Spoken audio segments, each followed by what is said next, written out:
কলকাতার শহরতলির হাসপাতালে মেডিকেল ছাত্রদের একটি হোস্টেল। সে মাথার খুলি তারা সংগ্রহ করেছে। এই মাথার খুলি সুধীর ও নিহার একটু আগেই ঘুমিয়ে পড়েছে। অমল একাই বসে বসে পড়ছে। যখনকার কথা বলছি তখন সেই হোস্টেলে ইলেকট্রিক লাইট ছিল না। হ্যারিকেনের আলোয় ছাত্ররা পড়াশোনা করত। রাত বোধ হয় প্রায় 12টা। চারিদিক নিঝুম নিস্তব্ধ। অমল একা একা পড়ছিল। তার চোখেও বুঝি ঝিমুনি আসছিল একটু। হঠাৎ একটা শব্দ শুনে অমল বই থেকে মাথা তুলল। ঘরে যেন কার পায়ের শব্দ, কিন্তু ঘরে তো কেউ নেই। সুধীর ও নিহার তাদের বিছানায় ঘুমোচ্ছে। মনের ভুল হয়েছে ভেবে অমল আবার পড়ায় মন দিল।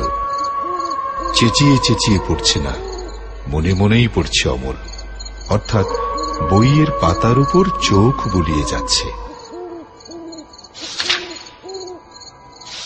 হঠাৎ কিছুক্ষণ পর আবার ওই রকম একটা শব্দ শুনতে পেল অমল, পায়ের শব্দ। অমল আবার মুখ তুলল, কিন্তু আশ্চর্য, এবারও কোনো লোক দেখতে পেল না। ঠক ঠক শব্দ শুনতে পেল টেবিলের উপর। তাকিয়ে দেখল মরার মাথার খুলিটা টেবিলের উপর থেকে আস্তে আস্তে শূন্যে উঠে যাচ্ছে।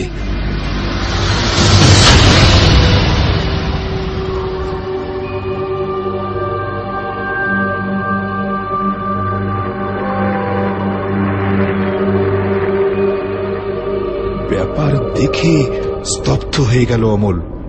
মনে তার ভয়ও জাগল। কি করবে ভেবে ঠিক করতে পারল না।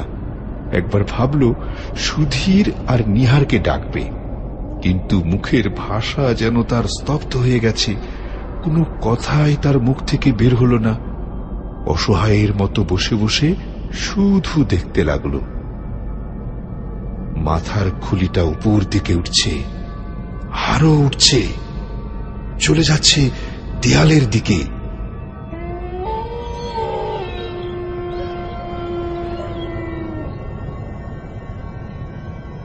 যেদিকে পায়ের শব্দ সে শুনতে পেয়েছিল সেখানে মানুষের মাথার সমান উঁচু একটা জায়গায় গিয়ে সেটা স্থির হয়ে রইল।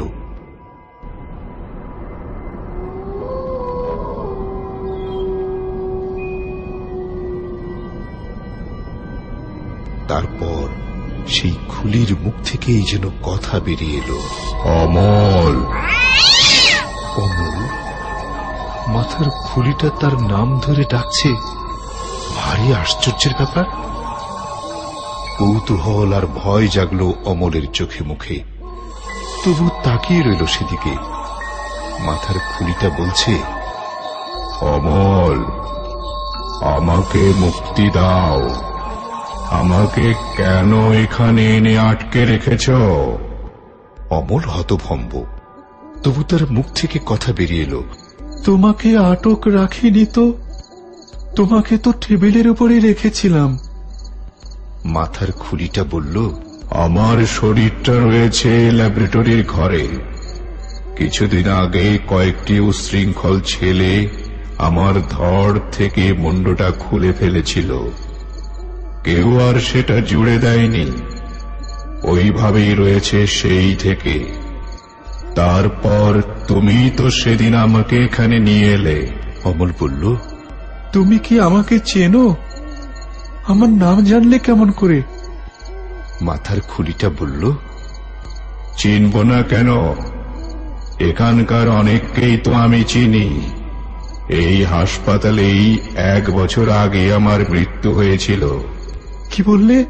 1 বছর আগে তোমার মৃত্যু হয়েছিল এই হাসপাতালে? হ্যাঁ, আমার নাম ইয়াসিন। আমি বি ওয়ার্ডে 7 নম্বর বেডে ছিলাম। ছুরি বেঁধা অবস্থায় আমাকে হাসপাতালে ভর্তি করিয়ে দিয়েছিল পথের কয়েকজন লোক। তারপর আমার দলের লোকেরা খবর পেয়ে আমাকে হাসপাতালে দেখতে এসেছিল।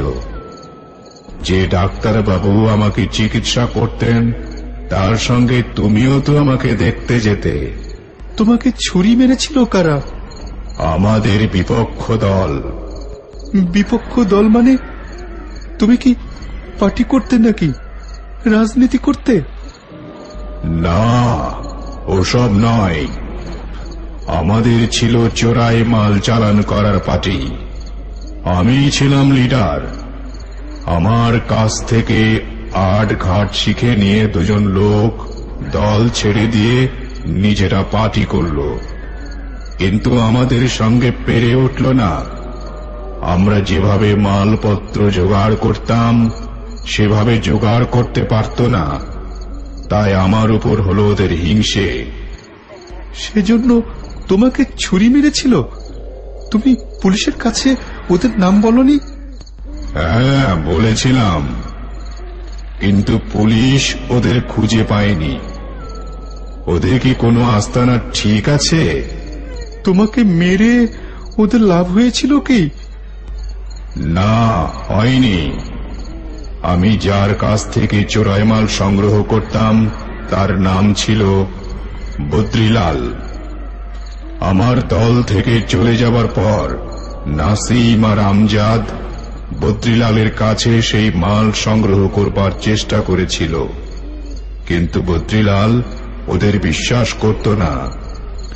বদ্রিলাল খুব কম মালপত্র ওদের দিত। তাই নাসিম আর আমজাদ ভেবেছিল আমি ওদের পথের কাঁটা।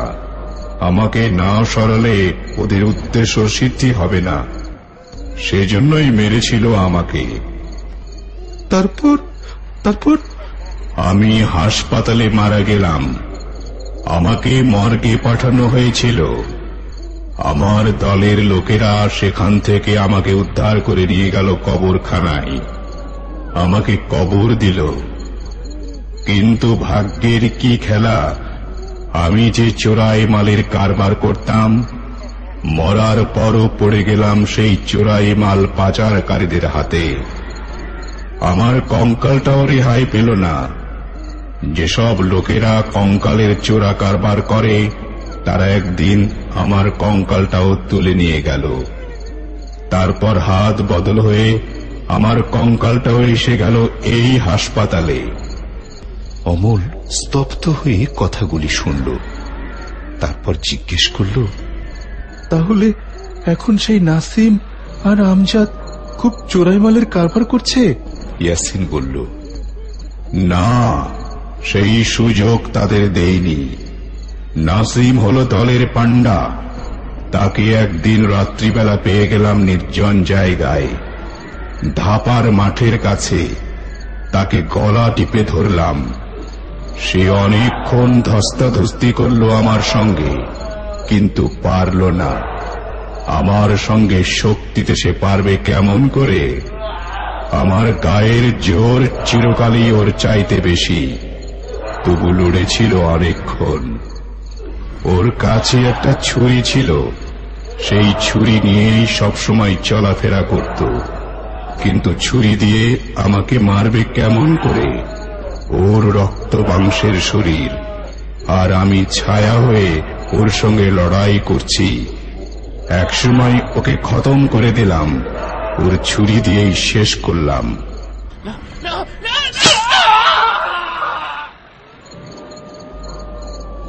অমল চমকে উঠে বলল, হ্যাঁ, বলো কি?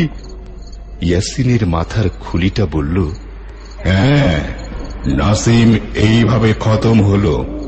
তারপর আমজাদও একদিন ধরা পড়ল পুলিশের হাতে। একটা চোরাই মাল পাচার করতে গিয়ে হাতে হাতে ধরা পড়ল। জেল হলো তার।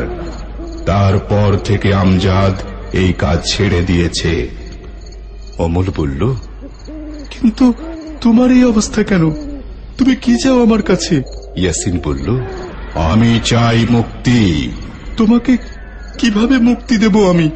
শোনো তাহলে, তোমাকে একটা গোপন খবর বলছি, তাতে তুমিও বেঁচে যাবে, আমিও ভালোভাবে থাকতে পারবো। বলো, কি বলতে চাও তুমি, বলো। যে ঘরে কঙ্কালগুলি আছে, সে ঘরের দারোয়ান কঙ্কালগুলিকে বিক্রি করে ফেলার মতলব করছে। যারা এইসব ব্যবসা করে তাদের সঙ্গে ষড়যন্ত্র করছে সে। রাত্রে চোর হয়ে তারা চুরি করবে, তার আগে দারোয়ানকে বেঁধে ফেলবে। তারা চুরি করবে কঙ্কাল আর 2-1টি মূল্যবান যন্ত্র। আমার কঙ্কালটাকেও বাদ দেবে না তারা, তাহলে আমি মুন্ডু ছাড়া হয়ে পড়ব। এই ব্যাপারে আমাকে কি করতে হবে? শোনো, এই ছুটির সময়ে তোমাদের মেসে কোনো ছাত্র নেই, তোমাদের টেবিলে আমার মুন্ডুটা আছে, কাজেই এই চুরির পর তোমাদের উপরও দোষ পড়তে পারে। আমি চাই না তোমরা কোনো বিপদে পড়ো। তুমি খুবই ভালো লোক, আমি জানি। এই হাসপাতালের বিছানায় থাকার সময় তুমি খুব যত্ন নিয়ে তোমার ডাক্তারের সঙ্গে থেকে আমাকে দেখতে, তাছাড়াও মাঝে মাঝে আমার খবর নিতে। অনেক ডাক্তারই বড় নিষ্ঠুর, তাদের মায়া মমতা নেই, তারা রোগীদের ভালো করে দেখেন না। তুমি সেই ধরনের লোক নও, তাই তোমাকে বাঁচাবার জন্য আমার এত আগ্রহ। তোমরা 3 জন এখানে আছো, এখনই তোমরা হাতে কোনো অস্ত্র নিয়ে বেরিয়ে পড়ো। তবে তোমাদের কাছে অনুরোধ, আমার মুন্ডটা আমার কঙ্কালের সঙ্গে জুড়ে দিও, তাহলে আমার আত্মা শান্তি পাবে। আমি এখন যাই। ধীরে ধীরে মুন্ডুটা আবার বাতাসে ভাসতে ভাসতে এসে টেবিলের উপর হাজির হল।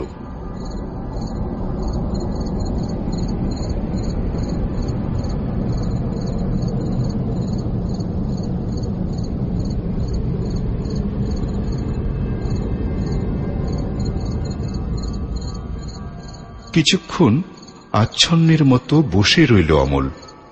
একটু আগে যে ঘটনাটা ঘটে গেল সেটা সে নিজেও যেন বিশ্বাস করতে পারছে না। তন্দ্রায় আচ্ছন্ন হয়ে সে কি স্বপ্ন দেখছিল, নাকি নিজেই এসব উদ্ভট কল্পনা করছিল? বসে বসে ভাবতে লাগলো অমল, এখন সে কি করবে? সুধীর আর নিহারকে জাগিয়ে তুলবে কি? যাবে কি সেই ল্যাবরেটরি রুমের কাছে? ওদের জাগিয়ে তুলে বলবে কি নরমুন্ডের বিচিত্র কাহিনী? ওরা হয়তো বিশ্বাস করবে না, পাগল বলেই তার কথা উড়িয়ে দেবে। কিন্তু স্থির হয়ে বসে থাকতে পারল না অমল। তার মন চঞ্চল হয়ে উঠল। সে গিয়ে জাগিয়ে তুলল সুধীর আর নিহারকে, বলল, ওঠ ওঠ, শিগগির ওঠ। ধড়মড় করে উঠে বসল সুধীর আর নিহার। ঘুম ঘুম চোখেই বলল, কি হয়েছে রে অমল?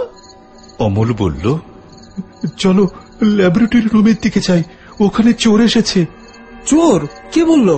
হ্যাঁ, আমি খবর পেয়েছি, কঙ্কাল চুরি করতে এসেছে চোর। কঙ্কাল চুরি হলে আমাদের উপর হয়তো দোষ পড়বে। চলো, এখন গেলে চোরকে তাড়ানো যাবে। ল্যাবরেটরি ঘরে চোর এসেছে তো আমাদের কি? চোর যদি আমাদের ঠেঙায়? সেজন্য তৈরি হয়ে যেতে হবে। লাঠি নিয়ে চল। লাঠি নেওয়া খুব দরকার, কিন্তু লাঠি কোথায় পাবো? হকি স্টিক ছিল, তাই 3 জন 3টি নিয়ে বেরিয়ে পড়ল।